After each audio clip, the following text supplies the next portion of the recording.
Welcome friends, welcome to the success point. आज हम इस वीडियो में बात करने वाले हैं आरपीएफ कांस्टेबल की वैकेंसी, जिसके एग्ज़ाम्स अभी हाल ही में कंप्लीट हो गए हैं।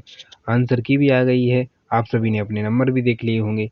नॉर्मल सी बात है, अगर अच्छे नंबर होंगे तो आप फिजिकल की तैयारी कर रहे होंगे, लेकिन अगर आपके नंबर ना ज़्यादा अच्छे हैं और ना ही बहुत ख़राब हैं तो आप इस मझधार में होंगे कि फिजिकल के लिए करें कि नहीं करें। तो सबसे पहले मैं आपका ये डाउट क्लियर कर दूं कि अगर आपके नंबर नॉर्मल में 60 या 70 के हैं तब भी कृपया आप फिजिकल ज़रूर करें। नॉर्मल सी बात है, आपको पता होगा फिजिकल कितना टफ होता है। आरपीएफ कांस्टेबल का आर्मी भर्ती जैसे फिजिकल होता है, वो नॉर्मली आपको एनएसजी कमांडो बनाना चाहते हैं। और हम फिर भी आपको बात करूँ मैं, तो जो अभी हाल फिलहाल में यूट्यूब पर या अन्य साइट्स पर जितने भी आंकड़े प्रस्तुत किए गए हैं, वो चाहे रैंकर्स मित्रा के हों या रैंकर्स IQ हों या RWA के हों, और बहुत सारे यूट्यूब चैनल भी हैं, सभी अपनी अपनी तरह से विश्लेषण करके आपको आंकड़े दे रहे हैं कि इतनी कट ऑफ जाएगी, इतनी जाएगी। मैं आपको क्लियर कर दूं, ना तो मैं कोई गणितज्ञ हूँ, ना तो बहुत मजा हुआ टीचर। तो बस नॉर्मल सी बात है कि जो आंकड़े हैं उन्हीं का विश्लेषण करके मैं बता देता हूँ। आपको बस डर खत्म करने की एक छोटा सा प्रयास कर रहा हूँ, जिससे आप अगर कम नंबर भी हैं तब भी आपको लगे कि अगर आपके 60 नंबर भी हैं तो आप क्यों सेफ हैं। सबसे बड़ी बात है, आपने जो रैंकर्स मित्रा है वहाँ नॉर्मल आपने देखा होगा कि वहाँ पे देखिए 115 की रेंज में सिर्फ दो, ओवरऑल 2 स्टूडेंट हैं। इससे 110 की रेंज में टोटल 5 हैं, 100 की रेंज में 114 हैं, 95 की रेंज में 729। ओवरऑल अगर आप देखें तो 75 के बीच में 39,733 स्टूडेंट हैं।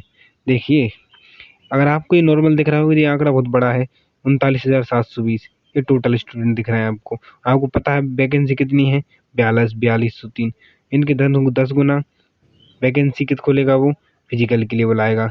और आपको सबसे बड़ी बात बता दूं, अगर आप इस बात पर ध्यान नहीं दे रहे हों, बुलाएगा वो 42,300 बच्चों को।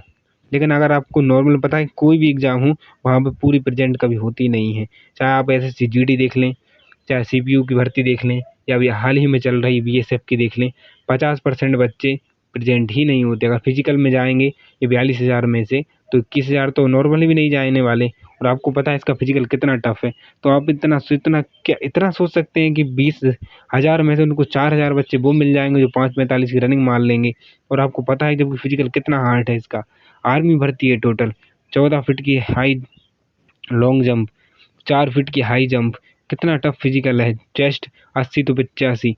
तो आप इसी बात से अंदाज़ा लगा सकते हैं कि इतना ईजी नहीं है। अगर आप कम नंबर भी समझ रहे हो आपके, तब भी बिल्कुल डरे ना, क्योंकि ये सब आंकड़े दिखाने के लिए होते हैं। जो आंकड़े आपको डराते हैं ना, वो वास्तविकता में बहुत दूर, उनका रियलिटी से कोई नाता नहीं होता है। इसलिए बोल रहा हूँ, अगर आपके 60 प्लस भी नंबर हैं, इस रेंज में भी अगर आपके नंबर आ रहे हैं तो फिजिकल ज़रूर करें। क्योंकि पिछली बार भी जब टोटल 8,900 प्लस में कुछ वैकेंसी थी, तो स्टूडेंट उनको बुलाए गए थे, उनके बाद भी उसको 3 कट ऑफ लगानी पड़ी थी, तब जाके वो वैकेंसी फुलफिल हुई थी। तो अगर आपके कम नंबर भी हैं, और पिछली बार आपको पता होगा 20 से 23 नंबर नॉर्मलाइजेशन मिला था, इसी से आप अंदाज़ा लगा लें।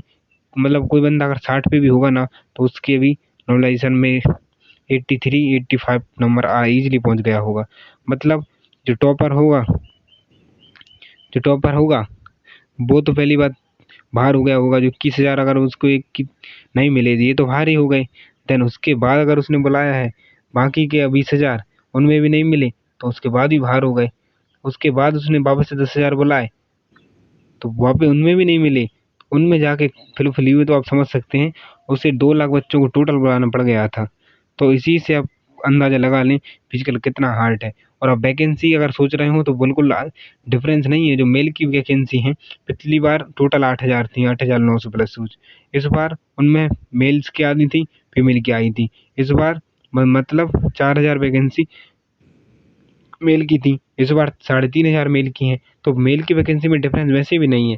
और आप ये सोच रहे हो कि वैकेंसी आधी हो गई हैं, तो उस बात से तो बेफिक्र हो जाइए, क्योंकि वैकेंसी मेल की बहुत माइनर कम हुई हैं, फीमेल की ज़रूर कम हो गई हैं। क्योंकि फीमेल की 4,000 थी, इस बार सिर्फ 600 प्लस में कुछ हैं। तो मैं सिर्फ इतना सा बताना चाह रहा हूँ आपको, सिर्फ डर को ख़त्म करने के लिए वीडियो बनाई है कि देखिए, आप अगर इस चीज़ को अंदाज़ा लगा लें, फीमेल की कट ऑफ भी देख सकते हैं आप। जो आंकड़े आपने देख ही लिए होंगे। आंकड़े प्रस्तुत करने का मतलब सिर्फ इतना सा है कि आप किसी तरह से डरे ना। और ईजी और नॉर्मलाइजेशन तो आप नॉर्मल सी बात है, समझते ही हैं नॉर्मलाइजेशन क्या होता है, कि आपका भी अगर शिफ्ट टफ होगी तो उसमें नॉर्मल आप स्कोर नहीं कर पाएंगे, प्रॉब्लम होगा स्कोर करने में। देखिए इसी से अंदाजा लगा लीजिए आप कि 2 तारीख जो 2 स्टार्ट ही एग्जाम हुआ था उसकी सेकंड शिफ्ट कितनी हार्ड थी, सिर्फ 46.29 का एवरेज बन रहा है। और अगर इसी अंदाजा लगा लें आप जो सबसे लास्ट शिफ्ट थी, देखिए 3 तारीख का जो सबसे इजी मतलब उसका एवरेज 57 बन रहा है। मतलब इस शिफ्ट में जो बंदा बैठा होगा उसका हर बंदा नॉर्मली 57 प्लस में स्कोर कर रहा है, और हार्ड शिफ्ट में उतने में 46, मतलब 10 नंबर का सीधा सा गैप आ रहा है। अगर आप यहाँ पर 60 पर हैं तो आपको नॉर्मल सी बात है, इन शिफ्टों में आपको एग्जाम है तो 10 नंबर तो आपके बढ़ने वाले हैं। और अब पता चले कि आप अपना फिजिकल ना करें और वहाँ लिस्ट में नाम आ जाए पहली नहीं तो दूसरी में, तो फिर भी आपका फिजिकल तो इतना तो आसान है नहीं कि 1 महीना में आप फिजिकल कंप्लीट करके चले जाएँ और निकाल दें। तो नॉर्मल सी बात है, उस चीज़ को भी आप ध्यान में रखिए, फिजिकल ज़रूर कीजिए। फिजिकल बहुत हार्ड है, ये आपके लिए प्लस पॉइंट है कि अगर आपका फिजिकल अच्छा है, नंबर कम है, तब भी आपके पूरे चांस हैं, तो डरें ना। देखिए ओवरऑल जो RW है कि सभी के आंकड़े में आपको बताएं, आप देख सकते हैं जो अंकित सर हैं, अंकित भाटी सर, उनकी कट ऑफ भी देखिए आप, लगभग पूरी सही तो कोई नहीं बता पाता, आप भी जानते हैं, लेकिन फिर भी एक्सपेक्टेड इतनी कट ऑफ बता रहे हैं सर, तो लगभग हो सकता है इससे कम ही जाए। मेरा इतना विश्वास ज़रूर है, मैंने जब अभी तक एग्जाम देखे हैं, कट ऑफ जितनी होती है कम ही जाएगी, क्योंकि इसका फिजिकल बहुत हार्ड है। पिछली बार भी इतना टफ फिजिकल था कि बंदे मिल ही नहीं रहे थे, और इस बार जो फिजिकल होगा ये पूरी गर्मी के महीने में होने वाला है, तो आप अंदाज़ा लगा लें कितने बच्चे जाएंगे। और इसमें इसलिए मैंने सिर्फ 3 बड़ी वजह बता रहा हूँ मैं कि आपको फिजिकल के चांस क्यों ज़्यादा हैं। सबसे बड़ी वजह नॉर्मलाइजेशन, अगर आपके 60 नंबर भी हैं तो नॉर्मल सी बात है, टफ शिफ्ट में आपका एग्जाम होगा तो 10 से 12 नंबर बढ़ जाएंगे, तो 70 पे पहुँच जाएंगे। दूसरी बात फिजिकल टेस्ट जो सबसे बड़ा मेजर पॉइंट बन के आ रहा है, 5:45 पर रनिंग है इसकी। अब इसी से अंदाजा लगाइए, और IRFD से जो एग्जाम होगा मतलब 1 सेकंड का भी आपको एज नहीं मिलने वाला, तो मतलब फिजिकल आपको करना ही पड़ेगा। चेस्ट 80 से 85, और लॉन्ग जंप, हाई जंप कितनी टफ है आप समझ सकते हैं। और फिजिकल के लिए स्टूडेंट कितने जाते हैं, इस चीज़ को भी आप भूलें ना, क्योंकि जो फिजिकल होता है उसमें आपको पता है 50% से ज़्यादा बंदे कभी फिजिकल के लिए जाते ही नहीं है। मतलब आज अगर इस एग्ज़ाम जो 90% वो कर रहा है वो सिर्फ प्रैक्टिस के लिए गया है, उसमें CGL वाला ही बैठा होगा, आपको पता है CHSL वाला ही बैठा होगा। आप सिर्फ इस चीज़ से डरे ना कि आपका एग्ज़ाम नंबर कम है तो होगा नहीं, आप सिर्फ फिजिकल पर ध्यान दें। होप सो आपका हो जाए, और आप कमेंट में कांग्रेचुलेट ज़रूर करेंगे, मुझे उम्मीद है। बस इसी उम्मीद के साथ इस वीडियो को कंप्लीट करना चाहता हूँ और बोल रहा हूँ, अगर आपके 60 प्लस भी नंबर हैं तो कृपया डरे ना और फिजिकल के लिए ज़रूर करें, आपके पूरे चांस होंगे। इसका फिजिकल बहुत हार्ड है, वापस से बोल रहा हूँ, आप अगर 60 प्लस में भी हैं तो आप फिजिकल ज़रूर करें, आपका आसानी से और पूरी संभावना है कि आप RPF कांस्टेबल में अपना सपना पूरा कर सकते हैं वर्दी लेकर। उम्मीद तो आपको वीडियो पसंद आई होगी। वीडियो को लाइक शेयर सब्सक्राइब जरूर करें। Thank you.